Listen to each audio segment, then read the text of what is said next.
అధ్యక్ష, బ్రీఫ్గా ఈ మధ్యకాలంలో పూర్తయినటువంటి కుంభమేళా గురించి ఇప్పుడు మాట్లాడినటువంటి సభ్యులు శ్రీనివాస్ గారు చెప్పినట్టుగా లోకేష్ బాబు గారు, పురపాలక శాఖ మంత్రి వర్యులు, అదేవిధంగా పెద్దలందరూ కూడా చాలామంది వెళ్ళి స్నానం ఆచరించి రావడం జరిగింది. అక్కడ జరిగినటువంటి మహాకుంభమేళ ఏదైతుందో దాన్ని మనం రాబోయేటువంటి పుస్తకాల కోసం ఏ విధంగా దాన్ని అక్కడ చేసినటువంటి ఏర్పాట్లకు సంబంధించి కానీ భక్తులు కానీ యాత్రికులు కానీ ఎటువంటి ఇబ్బందులు లేకుండా ఎటువంటి తగు చర్యలు తీసుకున్న దాని మీద సంబంధిత మంత్రివర్యులు కూడా ఆల్రెడీ వెళ్ళి రావడం జరిగింది. సరే, ఇది 2015లో అప్పుడు ప్రభుత్వం అప్పుడే కొత్తగా రావడం, దాంతో తక్కువ టైంతో ఉండడం మూలంగా అయినప్పటికీ కూడా దాన్ని ఆ యొక్క టైంని అధిగమించి సాధ్యమైనంత వరకు దాన్ని మంచిగానే చేయడం జరిగింది. ఇప్పుడు కొంత టైం ఉంది సార్. ఈ 5 సంవత్సరాలు గడిచినటువంటి కాలంలో ఈ గత ప్రభుత్వం పూర్తిగా కూడా వీటిని నిర్లక్ష్యం చేసింది సార్. కొవ్వూరు నియోజకవర్గానికి సంబంధించి విజయేశ్వరం దగ్గర నుంచి పట్టిసీమ వరకు కూడా దాదాపుగా 20 కిలోమీటర్లు గోదావరి ఒడ్డునే కొవ్వూరు నియోజకవర్గం ఉన్నటువంటి పరిస్థితి ఉంది సార్. భక్తులంతా కూడా ఇతర ప్రాంతాల్లో వచ్చేటువంటి వాళ్ళంతా కూడా కొవ్వూరులో గోపాద క్షేత్రం అనేది ప్రముఖంగా ఉన్నటువంటిది సార్.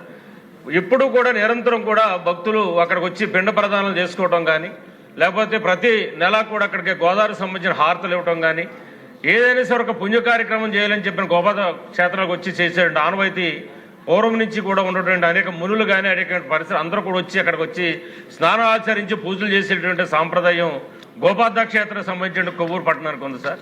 ఈ గడిచినటువంటి 5 సంవత్సరాల కాలంలో అక్కడ రహదారులే కాదు, ఘాట్లు పూర్తిగా కూడా అక్కడ కూడా ఒక పనికి రాకోకుండా కూడా అయిపోయినటువంటి పరిస్థితి ఉంది సార్. ఈ మధ్యకాలంలో ఇరిగేషన్ శాఖ మంత్రి గారు కానీ, అదేవిధంగా పురపాలక శాఖ మంత్రి గారు కూడా వచ్చారు. మా స్థానిక ఎంపీ గారు కూడా వచ్చి ఆల్రెడీ ఘాట్లన్నీ కూడా పరిశీలన చేసి వీటిని సాధ్యమైన తొందరగా కూడా మరమ్మతులు చేసి కొన్ని కొత్త ఘాట్లు కూడా ఏర్పాటు చేయాలని చెప్పినట్టు ఉంది సార్. ఎందుచేతంటే కొవ్వూరు నుంచి వచ్చేటువంటి యాత్రికులు కానీ, ప్రయాణికులు ఎవరైతే ఉన్నారో భక్తులు కానీ అంతా కూడా ఇటు రాయలసీమ నుంచి కానీ, తెలంగాణ నుంచి కానీ, అదేవిధంగా ఇటు కర్ణాటక నుంచి కానీ, తమిళనాడు నుంచి కూడా వచ్చేటువంటి పరిస్థితి ఇటు కొవ్వూరుకు ఉంది సార్.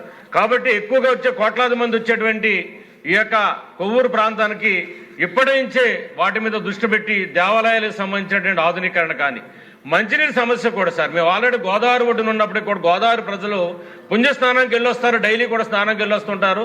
అక్కడ శివాలయం ఉంది, చక్కగా అక్కడ పూజలు చేసుకుని వస్తారు. కానీ మంచినీళ్ళు తాగడానికి ఇవాళ బోర్ వాటర్ తాగుతున్నటువంటి పరిస్థితి ఉంది. కాబట్టి అది ఖచ్చితంగా గతంలో ఆల్రెడీ మంత్రివర్యులకి ఆల్రెడీ ఇద్దరు కూడా చెప్పడం జరిగింది. ఇరిగేషన్ శాఖ మంత్రి గారికి, అదేవిధంగా పురపాలక శాఖ మంత్రి గారికి కూడా ఆల్రెడీ తెలియజేయడం జరిగింది.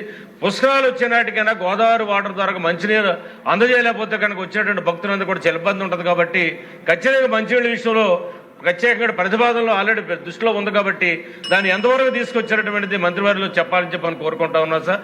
రెండోది దేవాలయాలు. ఎందుచేత అంటే గోదావరి ఉన్నటువంటి దేవాలయాలు కూడా ఎక్కువగా అక్కడ ఉన్నటువంటి ప్రాంతం ఉంది. కాబట్టి ఆధునీకరణకు సంబంధించినటువంటిది కూడా ఉంది సార్. ముఖ్యంగా ఇంకొక చిన్న విషయం సార్, గతంలో కరోనాకి రాకముందు కొవ్వూరు పట్టణానికి వచ్చేటువంటి ట్రైన్స్ అన్ని కూడా గతంలో అన్ని ట్రైన్స్ కూడా ఆగే పరిస్థితి ఉంది సార్. కానీ కొన్ని కారణాల చేత వాటి ట్రైన్స్ అన్ని కూడా బంద్ చేశారు సార్. అదే సంబంధిత మంత్రివర్యుల ద్వారాగా కేంద్ర ప్రభుత్వం కానీ, ఇక్కడ ఈ రాష్ట్రంలో ఉన్నటువంటి రైల్వే శాఖకు సంబంధించి అధికారులు కానీ దృష్టిలో పెట్టి పుష్కరాల నాటి కానీ సరే ఖచ్చితంగా ట్రైన్స్ అన్ని కూడా అక్కడ నిలుపుదల చేయలేకపోతే కనుక చాలా ఇబ్బంది పడతారు. కాబట్టి ఆ విషయంలో కూడా ప్రత్యేకమైన శ్రద్ధ తీసుకోవాలని చెప్పని రోడ్స్ కానీ, ఎలక్ట్రిసిటీ కానీ, దేవాలయాలకు సంబంధించిన ఆధునీకరణ కానీ ఏవైతే ఉందో అన్ని కూడా తగు ఏర్పాట్లు ఇంతవరకు ఎటువంటి దాని మీద ఏర్పాట్లు మీకు ఆలోచన ఏ విధంగా ఉన్నది, దాన్ని మీకు ఆలోచన త్వరితగతిన పూర్తి చేసినట్టయితే కనుక పుష్కరాల నాటికి ఎటువంటి ఇబ్బంది లేకుండా, హడావుడి లేకుండా తీసుకెళ్తామని చెప్పని మీ ద్వారాగా సంబంధిత మంత్రివర్యులకి కోరుతా ఉన్నాను అధ్యక్ష. ధన్యవాదాలు అధ్యక్ష. ఇప్పుడు దేశంలో ఉన్న